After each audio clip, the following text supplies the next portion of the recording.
atong nasayran mga igsuon, anian na kita dali kayong panahon, anian na kita sa panahon sa Kwaresma. Diin kita mamalandong mga igsuon sa tuang mga kulangan, sa tuang mga tiyasan, sa tuang mga sala.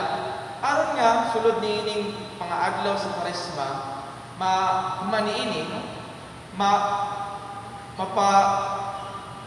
mapalalong nato ang ato ang paghigugma sa tuang Ginoong Hesukristo. Aron nga mas mapaduol kita kaniya. Kung nga katong pagsugod sa Kwaresma mga igsuon, katong pag Miyerkules di Badles, Ash Wednesday, ang ato ang ebanghelyo gikan sa ebanghelyo ni San Mateo nagpahimutong kanato na kung kita mag-ampo daw mosulod sa imong kwarto, sirati ang puntahan ug ampo sa imong amahan nga nakakita sa imong mga maayong buhat. Kita sa imong buhat ug siya pagpanalangin kanimo. Sulod sa imong kwarto. Maigsoon, ang kung kinsa sa inyo ang nakasinati nga kada bitang mosulod ka sa imong kwarto, nya mamalandong ka sa imong kinabuhi, ang kinsay makadugay og pila ka oras.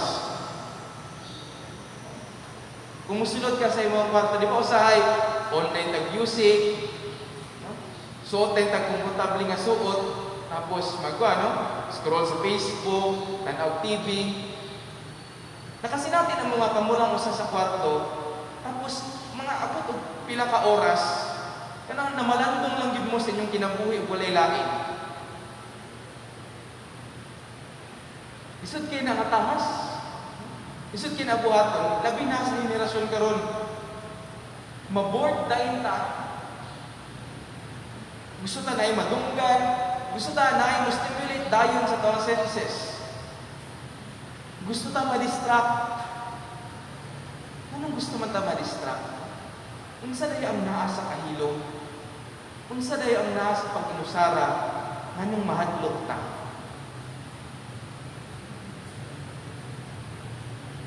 Siguro mga igsoon, kay diha sa pag-inusara, diha sa kahilom, sa tuwang pagpamalandong sa tuwang kinabuhi, diha nato masugatan ang kamatuoran sa tuwang kaugalingon. Labi na katong mga ginatawag ng mga demon sa tuwang kinabuhi. Usahay gusto na itong madistract atong kaugalingon sa kung unsay nagkahitabo sa tuwang kasing-kasing. Muna nga, online tag-music, play dito sa Spotify, scroll dito sa Facebook, Twitter, tabang tagpang-bash sa uban. Aron nga malimtan nato unsa ang naas tong kaugalingon. Usog din dahil kita matanaw sa mga mali sa uban. Scroll din lang. Usog din dahil kita mo comment. Share dayon sa mga pagpangdaot sa uban. Siguro mga igsoon ko kay aron nga matabunan ang mga dili maayo nga naa kanato. We feel good. Kung ang uban walang makita nato nga naa sila sa kaalaon. Muna nga diha sa kahilom pag inusara mahadlok ta. Kay makita nato ang tinuod na pagkakita. Ang tinuod na kahulugan kung kinsa gayon kita. Usahay ang yawa, mutintal ka nato. Sama sa pagtintal niya kung Jesus.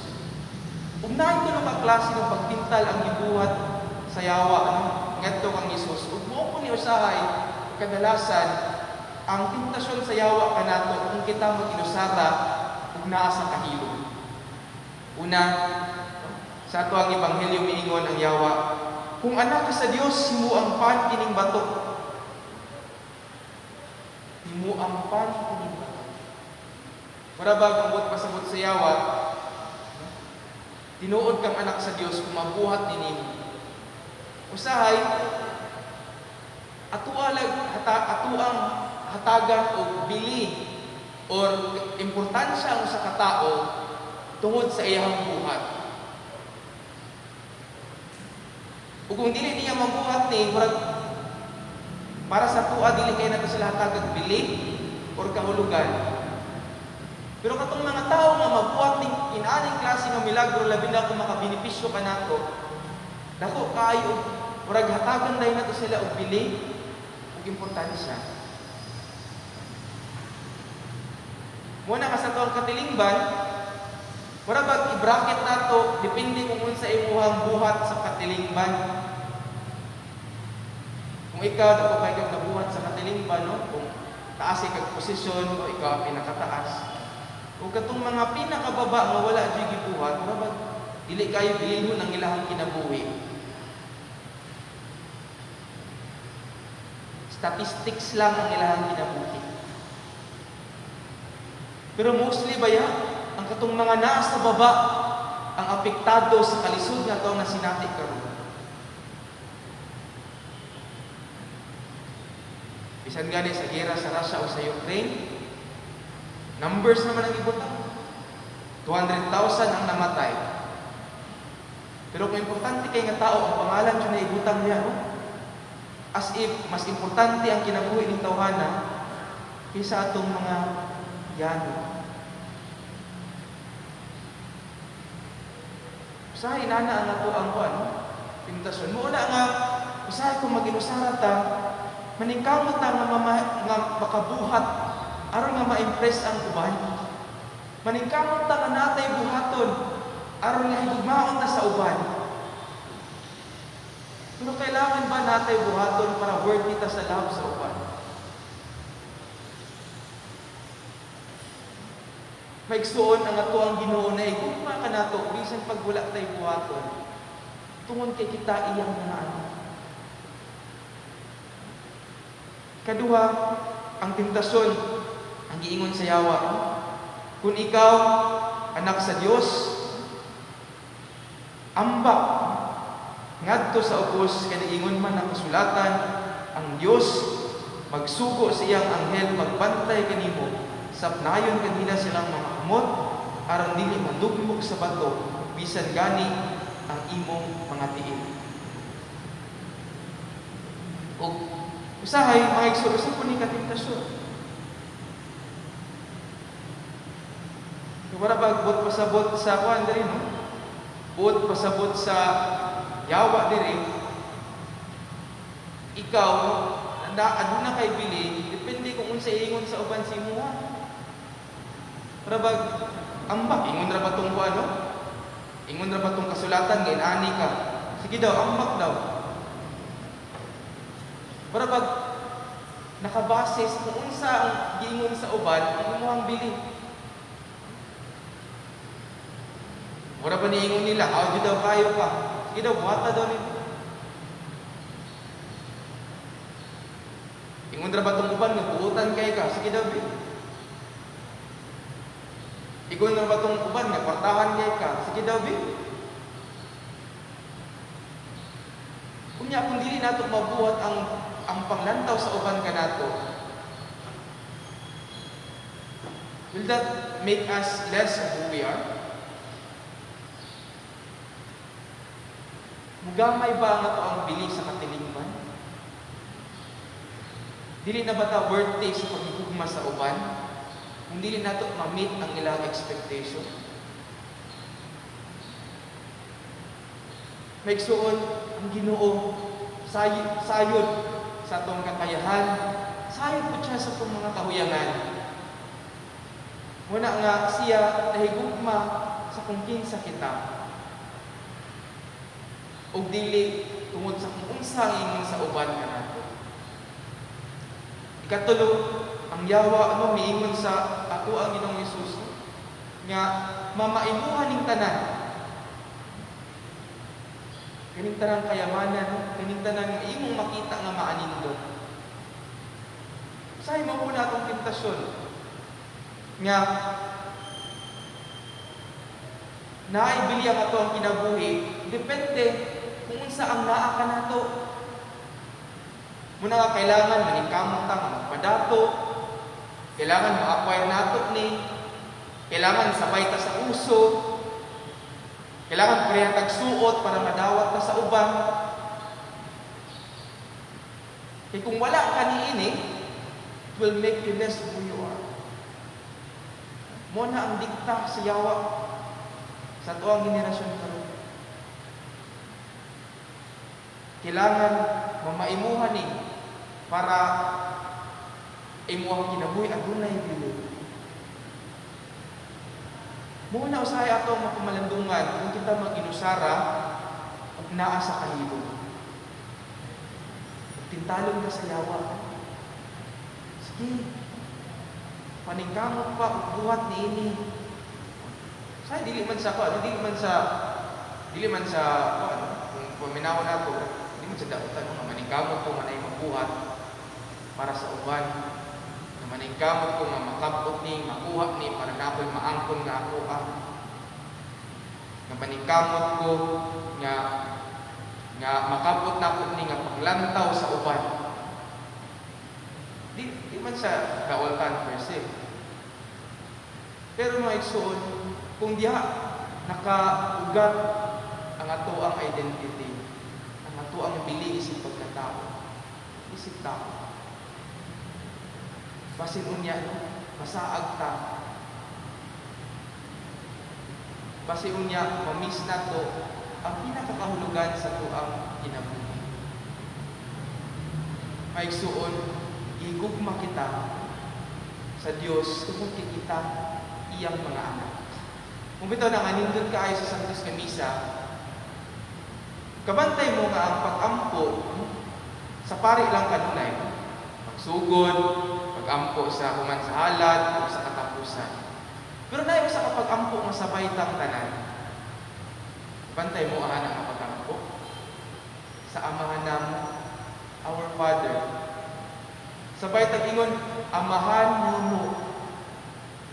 Wala po kuniingon nga amahan nako or amahan nimo, amahan namo. Amahan nato. Nagpahidumdum na nato mga igsoon nga sabay ta nga nagaampo sa atong amahan, ang kita iyang mga anak. Busa-usa kini kapahidumdum mga igsoon nga dawaton ta ang matag usa, higugmaon ta ang matag usa, tungod kay kita mga anak sa Dios. Kung bitaw nga sa tuang kaduhang pagbasa mga igsoon, miingon si San Pablo ngadto sa mga taga-Roma, alang kini sa tanan sanglit walay kalainan sa mga Hudyo ug sa mga dili Hudyo. Ang Dios maoray Ginoo sa tanan ug manalangin sa tanan nga mosangpit kaniya. Unta mga igsoon, panalanginan ta ang tanan.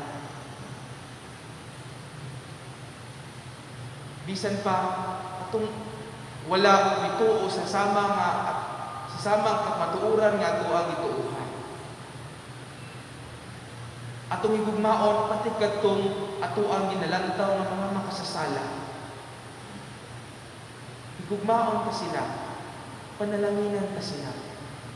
Tingin ako mga igsoon, mao nga ang ato ang kalibutan karon puno na kaayo sa kagubot. Tungod kay nga ato ang kasing-kasing gubot usa.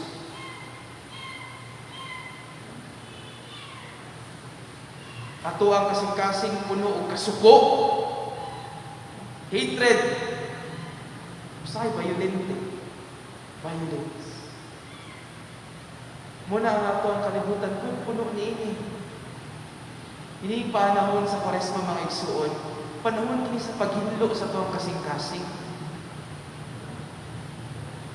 Ug nindot kini kaayo kay pagpangandam pud ni nato sa eleksyon. Matod pa ang mga leader nga to ang butang sa ilang posisyon. Gikan mo na sa to ang ilang gahom, ang ilang posisyon gikan sa to gikan na sa to ang boto. Gikan sa to ang kasing-kasing. Sa to kung ato ang kasing-kasing puno kasuko, puno og violence, pagdumot, kagubot, basin unya mo na mo reflect sa tao nga ato ang butuhan sa.